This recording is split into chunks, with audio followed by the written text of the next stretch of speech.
एक बार ठाकुर जी का एक बहुत ही प्यारा भक्त था। वो रोज इमली के पेड़ के नीचे बैठकर ठाकुर जी के भजन कीर्तन किया करता। उसी रास्ते से एक दिन नारद जी जा रहे थे। वो उस भक्त को देखते हैं, उससे पूछते हैं, क्या तुम रोज यहीं बैठकर ठाकुर जी का भजन करते हो?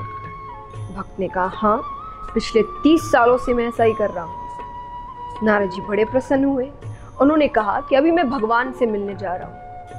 अगर तुम कुछ संदेश देना चाहते हो या उनसे कोई बात कहना चाहते हो तो मुझसे कह दो। भक्त ने कहा, बस एक प्रश्न है मेरा कि मुझे भगवान दर्शन कब देंगे? नारद जी ने कहा, ठीक है। वो भगवान के पास जाते हैं, भगवान से प्रश्न पूछते हैं। भगवान ने कहा, उस इमली के पेड़ में जितने पत्ते हैं मैं उतने ही वर्षों बाद उस भक्त को दर्शन दूंगा। नारद जी बड़े उदास हो जाते हैं, नीचे आते हैं। भक्त ने पूछा कि आपने मेरा प्रश्न पूछा क्या? नारद जी ने कहा, छोड़ो वो बात, कभी और करेंगे। अरे, भक्त कहते, ऐसे कैसे छोड़ो? मैंने भगवान से वो प्रश्न किया है, मुझे उसका उत्तर चाहिए। नारद जी ने कहा, तुम उदास हो जाओगे।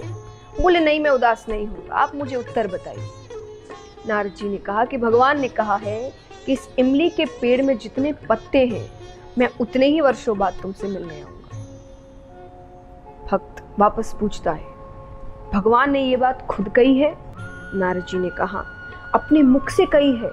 बोले, हाँ। बोले, मुझसे मिलने के लिए भगवान ने ये उत्तर दिया है? नारद जी ने कहा, हाँ भाई, भगवान ने ये कहा है।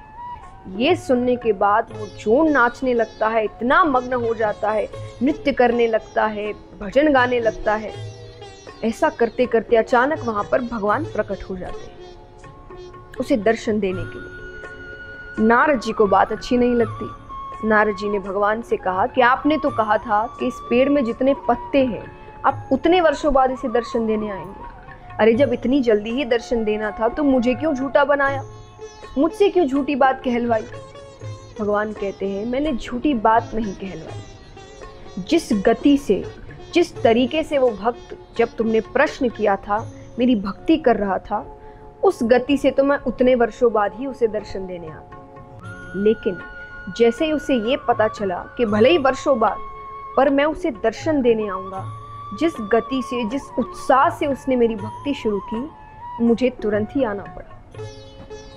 इस कहानी की सीख क्या है कि अगर हम ये सोचते हुए कि जितने वर्ष चलते जा रहे हैं तो हल्की फुल्की मेहनत करते रहते हैं जीवन में, जब मिलना होगा तब मिल जाएगा, तो उस प्रकार से आपको काफ़ी समय लगता है। पर अगर आप उन्नति चाहते हैं, सफलता चाहते हैं, तो आपको उस प्रकार की कड़ी मेहनत, उस प्रकार की दृढ़ता, उस प्रकार का उत्साह अपने कार्य में करना होगा। और तभी जिस प्रकार भगवान कुछ मिनटों में ही उसे दर्शन देने आते हैं, बहुत जल्द आपको सफलता प्राप्त होगी। तो मेहनत करिए, पर इस प्रकार करिए कि मानो भगवान आपको जल्द दर्शन देने वाले हैं। उतने ही उत्साह, उतनी ही खुशी और उतने ही दृढ़ता के साथ करिए।